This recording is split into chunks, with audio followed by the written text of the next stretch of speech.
Si kakak sedang bersiap-siap untuk pergi kerja pada pagi itu. Ketika si kakak hendak keluar dari rumah untuk bekerja, dia melihat ibunya sudah menunaikan solat subuh dan juga baru selesai mengaji. Si kakak juga mendapati adik lelakinya sedang tidur di dalam bilik pada pagi itu. Rumah itu didiami mereka bertiga sekeluarga. Kira-kira jam 7 petang, si kakak pulang dari kerja. Setibanya di rumah, si kakak mendapati pintu rumah berkunci. Dia memanggil ibunya dari luar rumah namun tiada sahutan balas. Si kakak tidak menyangka itulah kali terakhir dia melihat ibunya baru selesai mengaji pada pagi tadi, dan selang beberapa hari kemudian dia bertemu semula dengan ibunya tetapi dalam keadaan yang tidak masuk akal. Apa yang terjadi sebenarnya? Ketika si kakak pulang dari tempat kerja dan mendapati pintu rumah berkunci, si kakak berasa pelik kerana ibu atau adiknya tidak menyahut ketika mereka dipanggil.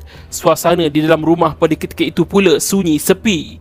Si kakak berfikir jika pintu rumah berkunci dan mereka ada di dalam rumah, pasti ibu atau adiknya akan buka pintu dari dalam.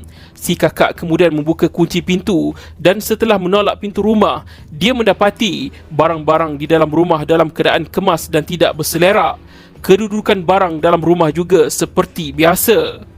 Pada kebiasaannya, si ibu akan tinggal nota atas meja jika ibunya itu hendak pergi ke mana-mana. Namun pada hari itu, si kakak tidak menemui sebarang nota di atas meja.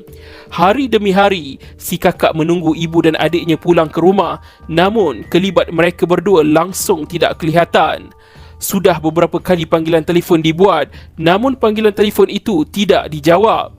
Usaha mencari ibu semakin buntu dan tidak ada sebarang petanda untuk menjejaki ibu serta adiknya. Rungsing dengan apa yang berlaku, si kakak bersama ahli keluarga yang lain bertekad untuk mencari ibu dan adiknya yang hilang. Ke mana mereka pergi?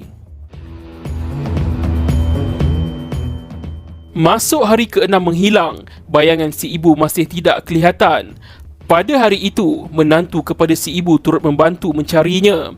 Kira-kira jam 2 petang ketika si menantu berjalan di sekitar rumah mertuanya, hatinya terdetik untuk membuka penutup tangki najis di belakang rumah. Setelah dia membuka penutup tangki najis tersebut, alangkah terkejutnya apabila dia mendapati ada tangan manusia di dalamnya. Tanpa membuang masa, polis terus dihubungi bagi melaporkan tentang kejadian tersebut. Pegawai penyiasat polis, pasukan forensik polis dan pasukan bomba bergegas ke tempat kejadian. Doktor pakar forensik dari sebuah hospital juga dikerahkan ke lokasi kejadian. Polis dengan bantuan pihak bomba kemudian mengeluarkan satu mayat yang sudah dikerumuni dengan ulat. Mayat tersebut tenggelam di dalam tangki najis sedalam 1.2 meter. Ketika mayat itu ditarik keluar dari tangki najis, ahli keluarga si ibu dapat mengecam mayat tersebut. Itulah ibu mereka yang hilang selama ini. Ahli keluarga dapat mengecam mangsa berdasarkan baju yang dipakai si mati, walaupun pada ketika itu mayat si ibu sudah mulai reput. Polis juga turut menemui senjata pisau di dalam tangki itu. Persoalannya, bagaimana si ibu boleh berada di dalam tangki najis tersebut? Pemeriksaan di sekitar halaman rumah turut menemui kesan kebakaran. Pihak polis menemui ada cadar dan seluar yang telah dibakar.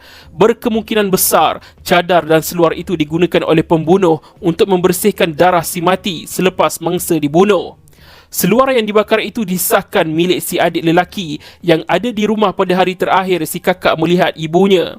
Adik lelaki yang turut sama hilang kemudian diburu pihak polis. Mana mungkin kedua-duanya boleh hilang serentak, mesti ada sesuatu yang berlaku. Kini, adik lelaki menjadi suspek di dalam pembunuhan ibunya.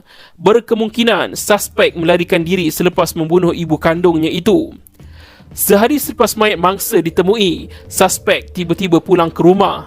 Ketika suspek pulang, pihak polis dan ahli keluarga mangsa memang sedang berada di rumah berkenaan.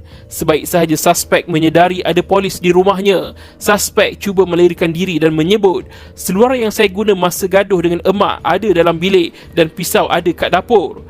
Keterangan yang disebut suspek inilah menguatkan lagi bahawa anak lelaki si mati adalah suspek dalam kes ini.